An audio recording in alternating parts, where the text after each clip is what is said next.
Hi friends, എല്ലാവർക്കും പ്രീതാസ് വേൾഡിലേക്ക് സ്വാഗതം. ഇത് കണ്ടോ, മഴ വന്നു കഴിഞ്ഞാൽ പിന്നെ നമ്മുടെ പറമ്പിൻ്റെ അവസ്ഥ ഇതാണ്. മൊത്തം കാട് കയറി കിടക്കുക. പക്ഷേ കാട് കൊണ്ട് നമുക്ക് കുറച്ച് ഗുണമൊക്കെ ഉണ്ട് കേട്ടോ. കർക്കിടകമല്ലേ. ഇത് കണ്ടോ, ഇതാണ് സാമ്പാർ ചീര.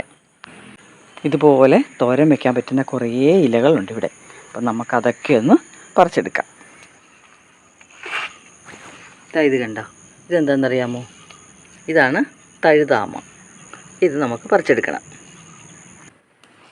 ഇത് കണ്ടോ, ഇതാണ് മണിത്തക്കാളി എന്ന് പറയും. ഇതിൻ്റെ ഇലയും നല്ലതാണ്.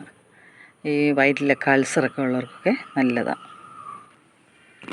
പിന്നെ ഇത് കണ്ടോ, ഇതാണ് ചൊറിയണം. ഇത് തോരൻ വെച്ചാൽ ഭയങ്കര ടേസ്റ്റാണ്. അപ്പോൾ നമുക്കിതെല്ലാം കൂടെ ഒന്ന് പറിച്ചെടുക്കാം. അപ്പം ഞാൻ ഈ ഇലയെല്ലാം കൂടെ പറിച്ച് ഒരു തോരനുണ്ടാക്കി കാണിക്കാം.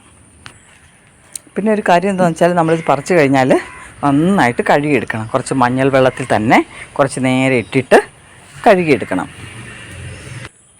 അപ്പോൾ ഞാനിതെല്ലാം പറിച്ചെടുത്തിട്ട് കാണിക്കാവേ. ഇലയെല്ലാം പറിച്ചെടുത്തിട്ടുണ്ട്. ഇനി നമുക്ക് നന്നായിട്ടൊന്ന് കഴുകിയെടുക്കണം. കണ്ടോ, ഞാനെല്ലാം കഴുകി വേർതിരിച്ച് വെച്ചിട്ടുണ്ട്. ചൊറിയണത്തിൻ്റെ എല്ലാം കുറേ ഉണ്ടായിരുന്നു, അത് കാരണം അത് സെപ്പറേറ്റ് ആയിട്ട് വെച്ചു. ഇത് തഴുതാമയും സാമ്പാർ ചീരയൊക്കെ ഇത് വേറെയും വെച്ചിട്ടുണ്ട്. അപ്പോൾ 2 തോരനുള്ള ഇലകളുണ്ട്. രാവിലെ കുറേ തിരക്കായിരുന്നേ, അതുകൊണ്ട് ഇത് അരിയുന്ന വീഡിയോ ഒന്നും എടുക്കാൻ പറ്റിയില്ല. ഇത് തഴുതാമ കൊണ്ട് ഇന്ന് തോരൻ വെച്ചതാണ്. ഇലകൾ തോരൻ വയ്ക്കുമ്പോൾ നമ്മൾ കടുക് താളിക്കത്തില്ല. അതിന് പകരം അരിയിട്ടാണ് താളിക്കുന്നത്. അരി മൂത്ത് കഴിയുമ്പോൾ കുറച്ച് പച്ചമുളകും ഉള്ളിയെല്ലാം കൂടെ അരിഞ്ഞിട്ട് ഒന്ന് വഴന്ന് വരുമ്പോഴത്തേക്കിനും ഇലയിട്ട് കൊടുക്കാം. പിന്നെ വെള്ളം ഒന്നും ഇതിന് വേണ്ടല്ലോ. ഇത് നല്ലതായിട്ടൊന്ന് ഇളക്കി തട്ടിപ്പൊത്തി അടച്ച് വെച്ചിട്ട് ഒരു 2 മിനിറ്റ് വേവിച്ചാൽ മതി. പെട്ടെന്ന് വേവും. അത് കഴിഞ്ഞിട്ട് വേണം ഉപ്പിടാനായിട്ട്. കാരണം അല്ലെങ്കിൽ ഉപ്പിൻ്റെ അളവ് ചിലപ്പോൾ കൂടിപ്പോവും. എന്നിട്ട് ഉപ്പ് ഇട്ടിട്ട് ആവശ്യത്തിന് തേങ്ങയൊക്കെ കുറച്ച് മതി കൂടെ ഇട്ടിട്ട് നന്നായിട്ട് ഇളക്കി ഇങ്ങനെ നിരത്തിയിട്ട് തോർത്തി എടുക്കണം. നല്ല ടേസ്റ്റാണ് കേട്ടോ തഴുതാമ തോരന്.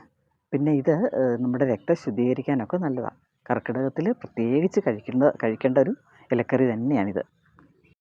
ചൊറിയണത്തിൻ്റെ ഇല പറിച്ച് വെച്ചിരിക്കുന്നത് നാളെ ഞാൻ തോരൻ വയ്ക്കത്തുള്ളൂ. ഇപ്പം ഇലക്കറികൾ എപ്പോഴും അന്നന്ന് ഉണ്ടാക്കി അപ്പം തന്നെ കഴിക്കണം. എന്നാൽ പിന്നെ ചോറ് വിളമ്പിയാലോ. കണ്ടോ, ഇന്ന് എന്തൊക്കെയാണ് കറിയെന്ന് നോക്കിക്കേ. തഴുതാമ തോരനുണ്ട്, മാങ്ങാച്ചാറുണ്ട്, പിന്നെ അവിയലുണ്ട്, പിന്നെ ചെറുപയർ ഉലർത്തിയതും ഉണ്ട്. പിന്നെ ഇത് കണ്ടോ, ഇതാണ് കുറുക്ക് കാളനും ഉണ്ട്. പോരെ. കർക്കിടക മാസത്തിൽ കഴിയുന്നതും വെജിറ്റേറിയൻ ആവുന്നതാണ് ഏറ്റവും നല്ലത്. പിന്നെ പറമ്പൊന്നും ഇല്ലാതെ ഇതുപോലെ ഇലയൊന്നും കിട്ടാനില്ലാത്തവർക്ക് നമുക്ക് വീട്ടിൽ തന്നെ ചെറുപയറോ വൻപയറോ ഒക്കെ കിളിർപ്പിച്ചിട്ട് അതിൻ്റെ ഇല എടുത്തൊക്കെ നമുക്ക് തോരൻ വയ്ക്കാം. എന്തായാലും ദിവസവും 1/2 കപ്പ് ഇലക്കറികൾ കഴിക്കുന്നത് ശരീരത്തിന് വളരെ നല്ലതാണ്. അപ്പോൾ എല്ലാവരും ചെയ്ത് നോക്കണേ. ബൈ.